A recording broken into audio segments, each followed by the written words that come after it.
एक बार भगवान बुद्ध चेतवन विहार में रह रहे थे। भिक्षु चक्षुपाल भगवान से मिलने के लिए आए थे। उनके आगमन के साथ उनकी दिनचर्या, व्यवहार और गुणों की चर्चा भी हुई। भिक्षु चक्षुपाल अंधे थे। एक दिन विहार के कुछ भिक्षुओं ने कुछ मरे हुए कीड़ों को चक्षुपाल की कुटी के बाहर पाया और उन्होंने चक्षुपाल की निंदा करनी शुरू कर दी कि उन्होंने इन जीवित प्राणियों की हत्या की। इसके विपरीत इस बुढ़िया ने अपने मुंह का कौर ही मुझे दे डाला है। भले ही यह बुढ़िया निर्धन है, लेकिन इसे संपत्ति की कोई लालसा नहीं है। यही कारण है कि इसका दान मैंने खुले हृदय से, दोनों हाथों से स्वीकार किया है।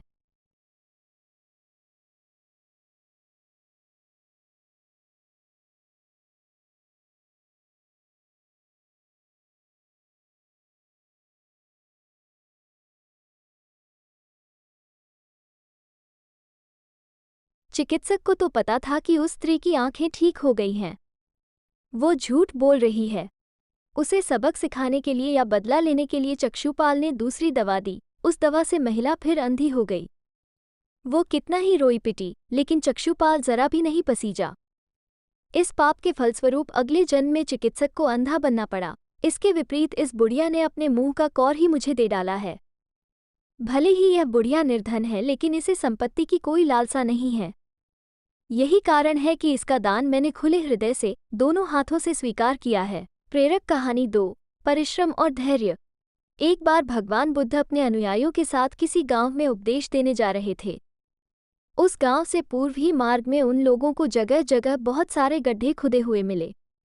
बुद्ध के एक शिष्य ने उन गड्ढों को देखकर जिज्ञासा प्रकट की, आखिर इस तरह गड्ढे का खुदे होने का तात्पर्य क्या है। प्रेरक कहानी 3। अमृत की खेती। एक बार भगवान बुद्ध भिक्षा के लिए एक किसान के यहाँ पहुंचे। तथागत को भिक्षा के लिए आया देखकर किसान उपेक्षा से बोला, श्रमण में हल जोतता हूँ और तब खाता हूँ। तुम्हें भी हल जोतना और बीज बोना चाहिए और तब खाना खाना चाहिए। प्रेरक कहानी 3। अमृत की खेती। बुद्ध ने कहा, महाराज, मैं भी खेती ही करता हूँ। इस पर किसान को जिज्ञासा हुई और वो बोला, मैं न तो तुम्हारे पास हल देखता हूँ, ना बैल और ना ही खेती का स्थल। तब आप कैसे कहते हैं कि आप भी खेती ही करते हो? आप कृपया अपनी खेती के संबंध में समझाइए। प्रेरक कहानी 4। दान की महिमा। भगवान बुद्ध का जब पाटलिपुत्र में शुभागमन हुआ तो हर व्यक्ति अपनी अपनी सांपत्तिक स्थिति के अनुसार उन्हें उपहार देने की योजना बनाने लगा।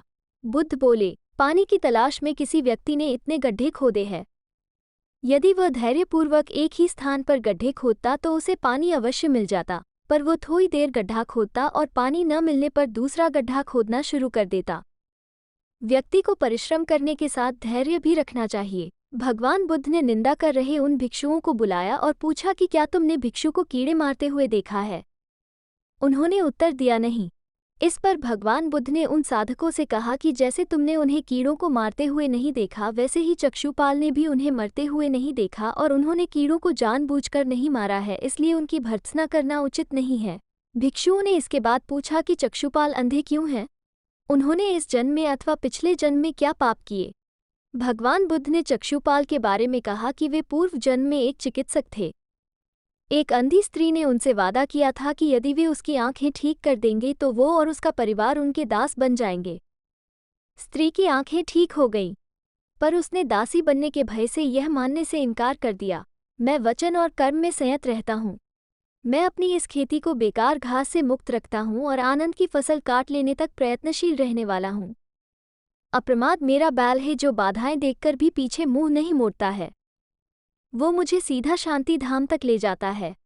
इस प्रकार मैं अमृत की खेती करता हूँ। ये सुन बुद्धदेव मुस्कुराए और बोले, राजन, आप सबने अवश्य बहुमूल्य उपहार दिए हैं, किंतु ये सब आपकी संपत्ति का 10वां हिस्सा भी नहीं है।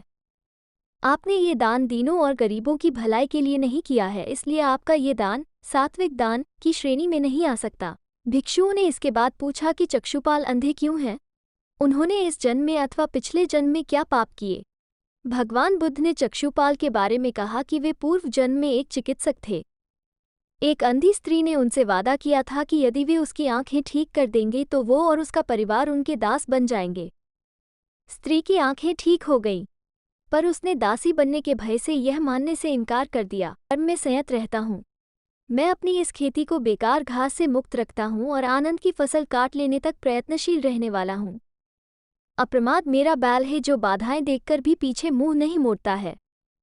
वो मुझे सीधा शांति धाम तक ले जाता है। इस प्रकार मैं अमृत की खेती करता हूँ। ये सुन बुद्धदेव मुस्कुराए और बोले, राजन, आप सबने अवश्य बहुमूल्य उपहार दिए हैं, किंतु ये सब आपकी संपत्ति का 10वां हिस्सा भी नहीं है। आपने ये दान दीनों और गरीबों की भलाई के लिए नहीं किया है, इसलिए आपका ये दान सात्विक दान की श्रेणी में नहीं आ सकता। राजा बिंबिसार ने जब ये देखा तो उन्होंने बुद्धदेव से कहा, भगवन क्षमा करें, एक प्रश्न पूछना चाहता हूँ। हम सबने आपको कीमती और बड़े बड़े उपहार दिए जिन्हें आपने एक हाथ से ग्रहण किया, लेकिन इस बुढ़िया द्वारा दिए गए छोटे एवं जूठे फल को आपने दोनों हाथों से ग्रहण किया, ऐसा क्यों? राजा बिंबिसार ने भी कीमती हीरे, मोती और रत्न उन्हें पेश किए। बुद्धदेव ने सबको एक हाथ से सहर्ष स्वीकार किया। इसके बाद मंत्रियों, सेठों, साहूकारों ने अपने अपने उपहार उन्हें अर्पित किए और बुद्धदेव ने उन सबको एक हाथ से स्वीकार कर लिया।